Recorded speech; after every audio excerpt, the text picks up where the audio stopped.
शुक्रिया जनाब deputy speaker साहब। बाकी कई साथियों की तरह मैं इब्तदा में उन सारे हमारे मुजाहिद जो कि मेडिकल प्रोफेशन से ताल्लुक़ रखते हैं, जो हस्पतालों में, क्लिनिक्स में एक बेखौफ अवाम की खिदमत कर रहे हैं, उनको खराज तहसीन पेश करना चाहता हूँ। लेकिन उसके साथ साथ मैं उनको भी खराज तहसीन पेश करता हूँ कि जो इन दिनों में अपनी ड्यूटी बढ़ चढ़ के सर अंजाम दे रहे हैं। उसमें पुलिस का भी ज़िक्र करूँगा, उसमें इंतज़ामिया का भी ज़िक्र करूँगा, और फेडरल लेवल पे और प्रोविंशियल लेवल पे जितने भी सरकारी मुलाजमीन जो कि बढ़ चढ़ के इस बीमारी का मुकाबला कर रहे हैं, उनको भी खराज तहसीन पेश करना जो है वो ज़रूरी है। स्पीकर साहब, साथ साथ मैं इस चीज़ का भी खुशी का इजहार करता हूँ कि जनाब हमारे स्पीकर साहब असद कैसर साहब ने, अल्लाह ताला ने उनको सेहत दी है और इंशाअल्लाह वो अनकरीब वो हमारे दरमियान होंगे। ये स्पीकर साहब बड़ी अच्छी बात है कि असम्बली का इजलास हो रहा है, और ये इजलास पहले हो जाता अगर जो तजावीज़ हुकूमत ने दी थी उस पर कोई अमल दरामद होता। तमाम मेरी मोअज़्ज़िज़ अरकान से गुजारिश है कि खामोशी इख्तियार करें और ये जो वबा है, कोरोना ख़तरनाक वबा है, इसके बारे में ये ख़ुसूसी इजलास बुलाया गया है कि इस पर बहस की जा सके। तो इस पर तमाम लोग खामोशी से सुने, जो भी बात हो रही है। आपस में बातचीत अगर करनी है तो आप बाहर जा सकते हैं, लेकिन ये इजलास के अंदर पूरी कौम हम सबको देख रही है, तो संजीदगी का मुजाहरा करना चाहिए और बहस को जो है वो एक ऐसी तरफ लेकर जाएं कि जिससे नतीजा भी आखिस हो और हम जो है वो आने वाले दिनों में इस वबा का बेहतर तरीके के साथ मुकाबला कर सकें। जी शुक्रिया जनाब डिप्टी स्पीकर साहब। तो मैंने ये कहा कि ये असेंबली का इजलास पहले भी हो सकता था अगर जो हुकूमत की तजवीज़ थी कि एक वर्चुअल सेशन किया जाए जिसमें कुछ लोग जो थे वो यहाँ पे शामिल होते और बाकी लोग जो है वो मुख्तलिफ़ तरीके आजकल ईजाद हो चुके हैं जिनके तरीके से सेशन हो सकता था। लेकिन अजीब सी बात है कि वही लोग जो हमें रोज़ दर्शन और रोज़ भाषण देते हैं कि जी लॉकडाउन होना चाहिए, लॉकडाउन होना चाहिए, उन्होंने इस तजवीज़ को रिजेक्ट किया और ये इंसिस्ट किया कि सेशन जो है वो फ़िज़िकल सेशन होना चाहिए। तो अभी आप देख रहे हैं कि जिस तरीके से सेशन हो रहा है वो चीज़ नहीं है जो कि हमारे जिस तरह हमें सोशल डिस्टेंसिंग और वो चीज़ें करनी चाहिए उसके मुताबिक नहीं है।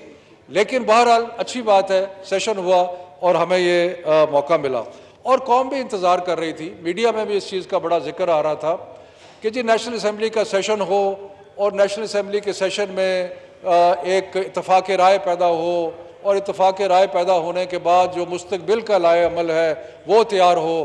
लेकिन अफसोस से कहना पड़ता है कि ये जितनी भी अपोजिशन की तरफ से तकारीर हुई वो बजाय इसके कि इस चीज़ पर गौर करते कि दुनिया में क्या हो रहा है, हमने क्या सबक सीखना है दुनिया में जो हो रहा है, हमने इन हालात के अंदर जो अपने मखसूस हालात हैं उनमें हमने अपना सफ़र जो है उसको कैसे तय करना है, हमने किन चीज़ों के ऊपर ज़्यादा तवज्जो देनी है, किन चीज़ों को हमने वक्ती तौर पे पसे पुष्ट डालना है। इन चीज़ों के बजाय सिर्फ़ और सिर्फ एक ही हदफ रहा मुख्तलिफ़ तकरीरों का जो वहाँ से आई कि जी हुकूमत ने यह बुरा किया, हुकूमत ने ये बुरा किया, हुकूमत ने वो, इन अदर वर्ड्स, और प्राइम मिनिस्टर पे सारा का सारा जो हदफ था वो बजाय इसके कि वो बीमारी हदफ होती वो हुकूमत को हदफ बनाया गया। और उससे जो एक तवक्कुआत थी कि इस सेशन से और ये असम्बली के मिलने से जो इंशाअल्लाह हमें आइंदा का लाए अमल नज़र आएगा, उसमें अभी तक मुझे अफसोस से कहना पड़ता है कि वो पेशरफ्त होती जो है वो नज़र नहीं आ रही। और साथ साथ हमें बहुत सारी चीज़ों के अलावा हमें कुछ शुक्रिया भी, अल्लाह ताला का शुक्र भी बजा लाना चाहिए कि बहुत सारे मुश्किल हालात के बावजूद हमारे मुल्क में जो बीमारी का फैलाव है वो फैलाव इस हद तक नहीं है कि जिस हद तक मुख्तलिफ ममालिक जो दुनिया में हैं उन्होंने एक्सपीरियंस किया है। अगर आप दुनिया के अंदर देखें कि यूरोप के अंदर हज़ारों की तादाद में रोज़ अमवात होती रही, बल्कि स्पेन में, इटली में 30-30, 35-35 हज़ार अमवात हो चुकी, अमेरिका में तकरीबन 80,000 से ज़्यादा अमवात हो चुकी है। हमें तो अल्लाह ताला का शुक्र अदा करना चाहिए कि एक मौत भी जो है वो भी बहुत तकलीफ देह होती है, लेकिन अगर हम मुवाजना करें, दुनिया के मामलात से मुवाजना करें, तो फिर देखें कि यहाँ पे क्या सूरत हाल है। तकरीबन 700 है, ये भी बहुत ज़्यादा है, इतना भी नहीं होना चाहिए था। लेकिन और जितनी इन्फेक्शन की बात होती है, जो इन्फेक्शन बढ़ रही है, एक्चुअली अगर इन्फेक्शन बढ़ेगी तो शरह अमवात जो है वो तनासब के हिसाब से और कम हो जाएगी। लेकिन हमें साथ साथ जब तनकीद की जाती है और ये कहा जाता है कि जी इन्होंने परवाह नहीं की, मैं पूछता हूं कि उनकी आपने परवाह की जो तनकीद कर रहे थे? उन्होंने इस चीज़ की परवाह की कि लोग जो हैं उनके लॉकडाउन के असरात आम आदमी पे क्या होंगे? उन्होंने इस चीज़ की परवाह की कि जो बेचारे रोज़ सुबह घर से उठते हैं और मजदूरी के लिए जाते हैं उनके क्या हालात होंगे? क्या उन्होंने इस चीज़ की परवाह की कि जो दुकानदार सुबह उठता था और वो अपने दुकान से रोज़ की कमाई कर लेता था उसके क्या हालात होंगे? आज की अखबार में जनाब स्पीकर, डिप्टी स्पीकर साहब, आज के अखबार में पिंडी में एक आदमी ने अपनी बीवी को कत्ल किया और फिर अपने आप को कत्ल किया, और उसकी वजह क्या बताई? वजह बताई कि सारे ज़राए आमदन जो थे वो ख़त्म हो चुके थे और घर में खाने पीने के लिए कुछ नहीं था। तो इसीलिए जो हमारी प्राइम मिनिस्टर ने पहले दिन से ये कहा था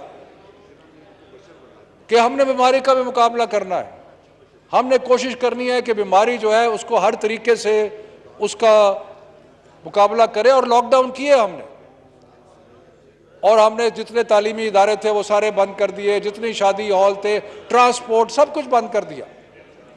लेकिन साथ साथ एक हमारा सोच ये थी कि अगर हमने मईशत के लिए कुछ ना किया, अगर हमने वो लोगों के लिए रोज़गार के लिए कुछ ना किया, तो फिर जो हालात होंगे वो बहुत ही बुरे होंगे। आप ये देखें स्पीकर साहब कि वो जो डेवलप्ड कंट्रीज़ हैं उसके अंदर जुलूस जलसे निकल रहे हैं क्योंकि लोग जो है वो भूख से मर रहे हैं। अगर आप अमेरिका में देखें वहाँ पे एहतजाज हो रहे हैं, अगर आप यूरोप में देखें वहाँ पे एहतजाज हो रहे हैं, हिंदुस्तान में हज़ारों लोग सड़कों पे चलते चलते मर गए वहाँ पे, इसलिए कि बेचारे गरीब लोग, ये आफत जो है ये गरीबों पे ज़्यादा आई है, इस लिहाज से कि उनकी मैशत, उनका रोज़मर्रा की ज़िंदगी बेतहाशा मुतासर हुई। और हमने कोशिश की कि हम इसका मुकाबला करने के लिए सबको साथ लेके चलें, और मैं आपको बताता हूं कि किस तरह साथ लेके चले। प्राइम मिनिस्टर ने एक नेशनल कोऑर्डिनेशन कमेटी बनाई, उसमें सारे चीफ मिनिस्टर जो थे वो मेंबर थे, उसमें सारे जो आज़ाद कश्मीर, गिलगित बल्तिस्तान और भी सारे मेंबर थे। रोज़ नेशनल फिर एक और कमेटी बनाई, national command and operation centre, रोज़ उसकी मीटिंग होती है, रोज़ भी उसकी मीटिंग में सारे सूबाई नुमाइंदे जो हैं वो शामिल होते हैं और सारे हालात को जांच के, देख के उस पर फैसला किया जाता है। तो ये कोऑर्डिनेशन है, ये ऑपरेशनल लेवल की कोऑर्डिनेशन है, और ऑपरेशन लेवल की कोऑर्डिनेशन जो है वो सारे मुल्क में हो रही है। लेकिन फिर भी प्रॉब्लम क्या है कि नहीं जी, हमारे से तो ये तो अजीब है, कन्फ्यूजन है। ये कन्फ्यूजन है, गरीब का ख्याल रखना कन्फ्यूजन है। जो बंदा जिसका खाने के लिए कुछ नहीं है उसका ख्याल रखना ये कन्फ्यूजन है। तो जनाब स्पीकर साहब, ये जो बेहिसी है, ये जो बेहिसी है, गरीब अवाम के लिए जो बेहिसी है, इसमें अफसोस करना चाहिए। और फिर हमें कहा गया कि जी सूबों की मदद नहीं की गई।